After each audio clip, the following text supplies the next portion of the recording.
మహారాష్ట్రలోని వీర్గాంలో గూడ్స్ రైలు పట్టాలు తప్పడంతో రైళ్ల రాకపోకలకు తీవ్ర అంతరాయం కలిగింది. దీంతో శబరికి వెళ్లేందుకు ఇరుముడి కట్టుకుని వరంగల్ రైల్వే స్టేషన్లో గంటల తరబడి వేచి చూస్తున్న అయ్యప్ప స్వాములు ట్రాక్స్ పైకి ఎక్కి ఆందోళనకు దిగారు. వీర్గాం వద్ద గూడ్స్ పట్టాలు తప్పడంతో ట్రాక్ పూర్తిగా దెబ్బతింది. దీంతో రైల్వే అధికారులు కొన్ని రైళ్లను రద్దు చేయడంతో పాటు పలు రైళ్లను దారి మళ్లించారు. శబరి వెళ్లే సీజన్ కావడంతో రైల్వే స్టేషన్ అయ్యప్ప స్వాములతో నిండిపోయింది. ఇరుముడితో వచ్చిన వారు వెనక్కు వెళ్లలేక ఆందోళనకు దిగారు.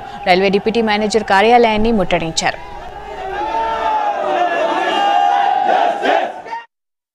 నిన్న 11 గంటలకు ఉండేది ఇది మన కేకే ఎక్స్ప్రెస్. నిన్న 11 గంటలకు వచ్చిన 11 గంటల నుంచి ఇదివరకు కూడా రాలేదు.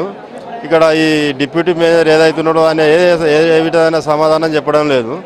గంట తర్వాత వస్తుంది, 2 గంటలు అంటాను, నైట్ అన్నాడు, నైట్ అయింది, తెల్లారింది, ఇప్పటి వరకు కూడా లేదు పరిస్థితి. ఇక మేము చెప్పిన కొద్దీ రోజు ఇదే చెప్తాను. అసలు అది ఎక్కడున్నది చెప్పమంటే కూడా ట్రైన్ ఏడు దాకా వచ్చిందంటే ఆ ఇన్ఫర్మేషన్ కూడా లేతున్నది.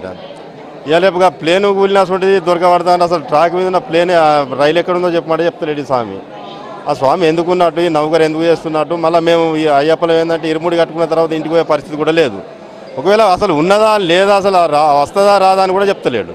అసలు క్యాన్సిల్ అయితే క్యాన్సిల్ అయిందని కూడా చెప్పమని, ఎందుకంటే మేము ప్రత్యామ్నాయం ఏమైనా ఆలోచించుకుంటాం కదా. ఇప్పుడు మేము ఎటుపోడు రిజర్వేషన్ చేయించుకుని ఆల్రెడీ మేము రిటర్న్ టికెట్లు కూడా చేయించుకున్నాము. ఇప్పుడు మా పరిస్థితి అంటే రిటర్న్ క్యాన్సిల్ అయితే అట్లా నష్టం ఇట్లా నష్టం ఎన్నో రకాల ఇబ్బందులు అప్పుడు